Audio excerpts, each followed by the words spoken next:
اس میں ایک بات اور عرض کر دوں، وہ یہ کہ معصیتیں بھی تو اللہ تعالیٰ نے پیدا کی ہے نا، پیدا کرنے والے تو وہی ہے نا، خالق خیر بھی ہے خالق شر بھی ہے۔ تو یہ معصیتیں اس لیے پیدا کی گئی ہیں، ان کے خواہشات اس لیے پیدا کی گئی ہیں کہ ان خواہشات کو بندہ کچلے، یہ کچلنے کے لیے پیدا ہی اس لیے کی گئی ہیں کہ بندہ ان کو کچلے، اور جوں کچلے گا اتنا ہی پھر قرب حاصل ہوگا باری تعالیٰ کا۔ تو جب بندہ کارزار زندگی میں داخل ہوتا ہے، ہر طرف شیطان کے ہرکارے پھر رہے ہیں، نفس کی خواہشات انسان کے اوپر چھائی ہوئی ہیں، تو یہاں اس کی لڑائی شروع ہوتی ہے، ایک مارکا ہے، لڑائی شروع ہوتی ہے نفس کے اور شیطان سے، کہ نفس اور شیطان آ کے بہکاتا ہے، یہ کر لو مزہ آ جائے گا، یہ کر لو فائدہ پہنچ جائے گا، پیسے زیادہ ہو جائیں گے، رشوت لے لو پیسے زیادہ ہو جائیں گے، تم آخر بھی بچوں کا بھی حق ہے تمہارے اوپر، ان کو بھوکا نہ مارو، رشوت لے کے کام چلاؤ۔ تو یہ تقاضے پیدا کرتا ہے کون؟ شیطان اور نفس انسان دونوں مل کے۔ اب اگر انسان غافل ہے، بالکل غفلت کی زندگی گزار رہا ہے، تو پھر اس صورت میں وہ بہتا چلا جاتا ہے، فکر ہی نہیں، پرواہ ہی نہیں کہ شیطان کا بہکاوا ہے، نفس مجھے کہاں لے جا رہا ہے، اس کا خیال ہی نہیں آتا، نہ جنت کا خیال آوے نہ جہنم کا، اللہ بچائے۔ چاہے زبان سے کہتا ہوں کہ میں مومن ہوں، زبان سے کہتا ہوں میں مسلمان ہوں، لیکن دھیان نہیں ہے، غفلت میں بہا چلا جا رہا ہے۔ لیکن جب کسی میں ذرا سی فکر ہو کہ بھئی یہ دنیا امتحان کی جگہ ہے، اپنی ہر خواہش پوری کرنے کی جگہ نہیں ہے، جہاں ہر قسم کی خواہش پوری ہوگی وہ اور مقام ہے جنت کا، وہاں کوئی خواہش رد نہیں ہوگی، لیکن یہاں یہ دنیا ہے، یہاں پر ہر خواہش پر عمل کرنا یہ ایک مومن کا کام نہیں ہے۔ تو وہ جب نکلا بازار میں، صبح کو اٹھ کے کارزار زندگی میں داخل ہوا، تو اب کہیں سے کوئی گناہ کا تقاضا آ رہا ہے، کہیں سے شیطان بہکا رہا ہے، کہیں سے نفس بہکا رہا ہے۔ شروع میں یہ قصد کر کے نکلا تھا کہ بھئی بچوں گا، مثلا صبح کو ارادہ کر کے نکلا بچوں کا گناہوں سے، لیکن آگئے خواہشات،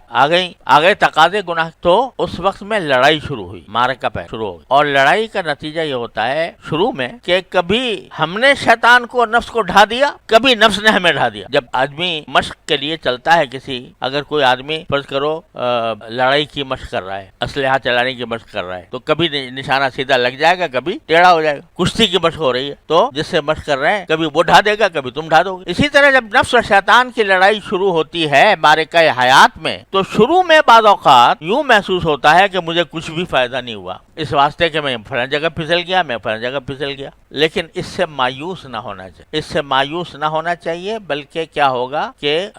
شروع میں اگر تم نے ہمت نہ ہاری، لگے رہے، تو شروع میں بے شک کبھی تمہیں شکست ہو جائے گی، کبھی اس کو شکست ہو جائے گی۔ یہ بھی ذرا مطالعہ کر لیا کرو، اس کا بھی محاسبہ کر لیا کرو کہ کبھی میں نے بھی فتح پائی کہ نہیں پائی،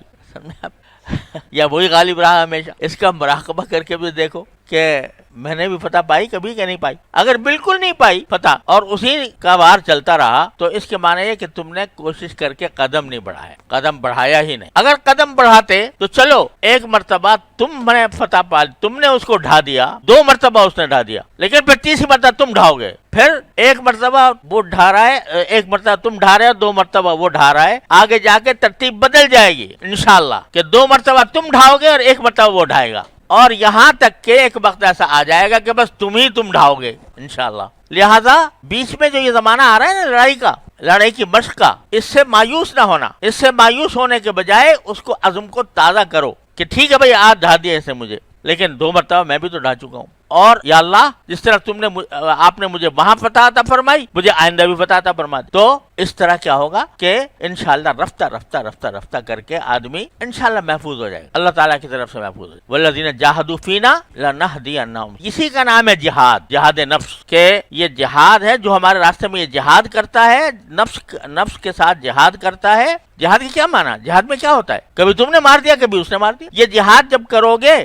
جہاد زندگی میں جب یہ کام کر لو گے، تو آخر میں لنہدینہم سبلنا، لام تاکید بانون تاکید ثقیلہ، ہم ضرور بالضرور اس کو اپنے ہمارے راستے پر پہنچا دیں گے۔ یہ بھی نہیں ہے کہ دکھا دیں گے، پہنچا دیں گے وہاں پر، لیکن تھوڑا سا جہاد تو کرو، تھوڑا سا جہاد کرو۔ اور وہ جہاد یہی ہے کہ دل میں ایک کھٹک پیدا کر لو، دل میں ایک پہلے عزم کر لو، ارادہ کر لو پکا، اور اس کے بعد دل میں کھٹک پیدا کر لو کہ بھئی یہ کام میں صحیح کر رہا ہوں یا غلط کر رہا ہوں، اور کوشش اپنی پوری کر۔ جب اللہ تبارک و تعالیٰ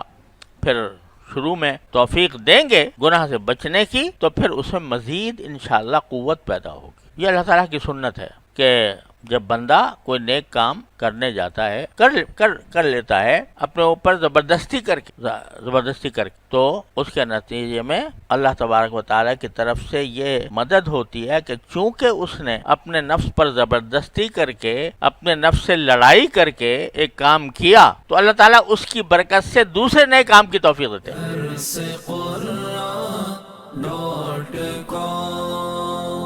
www.darsequran.com